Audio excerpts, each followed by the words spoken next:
नमस्कार मित्रांनो, आजच्या धावपळीच्या जीवनात प्रत्येकजण सुख, शांती आणि समाधान शोधत आहे. पण प्रश्न एकच आहे, खरं समाधान मिळतं तरी कुठं? आज संत तुकाराम महाराजांचा अभंग आपल्याला याच प्रश्नाचं अत्यंत सोपं उत्तर देतो. तर चला अभंग पाहूया. युक्तहार न लगे अनेक साधने, अल्प नारायणे दाखविले. कलियुगा माझी करावे कीर्तन, तेने नारायण देईल भेटी. न लगे लौकिक सांडावा व्यवहार, घ्यावे वनांतर भस्मदंड. तुका म्हणे मज अनेक उपवाव, दिसती तेवाव नामे विण.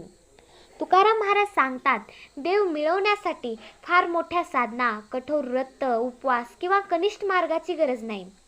युक्तहार न लगे अनेक साधने म्हणजेच बाह्य दिखाव्याच्या साधना न करता थोड्या पण शुद्ध मनाने केलेली भक्तीनेच नारायण भेटतो. आज आपण असं समजतो की देवासाठी सर्व काही सोडावं लागतं. संसार, नोकरी, जबाबदाऱ्या सगळ्या सोडावं लागतात. पण संत तुकाराम महाराज हेच गैरसमज दूर करतात. कलियुगा माझी करावे कीर्तन. कलियुगात तप, योग, यज्ञ कठीण आहेत, पण एकच मार्ग आहे, नामस्मरण, कीर्तन आणि जप.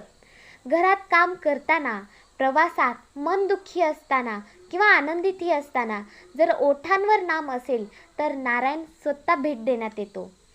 न लगे लौकिक सांडावा व्यवहार.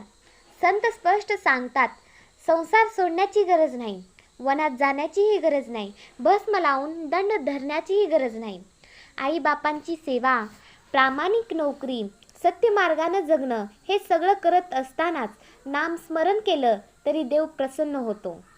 तुकाराम महाराज शेवटी म्हणतात, नामविण दिसती ते वाव. देव मिळवण्यासाठी नामाशिवाय जे जे उपाय आहेत ते सगळेच वाया जातात. पैसा, अहंकार, दिखावा, बाह्य साधना हे सगळंच क्षणभर आहे, पण नाम अमर आहे. आज ठरवा, रोज थोडा वेळ स्वामी किंवा विठ्ठल, रामकृष्ण ज्या नावावर तुमची श्रद्धा आहे, ज्या देवावर तुमचा विश्वास आहे ते नाम प्रेमाने घ्या. कारण नामातच शांती आहे, नामातच शक्ती आहे आणि नामातच मुक्ती आहे. जर हा अभंग तुमच्या मनाला स्पर्श केला असेल तर आमच्या व्हिडिओला लाईक करा आणि भक्ती व प्रेमासाठी चॅनलला सबस्क्राईब करा. जय हरी विठ्ठल.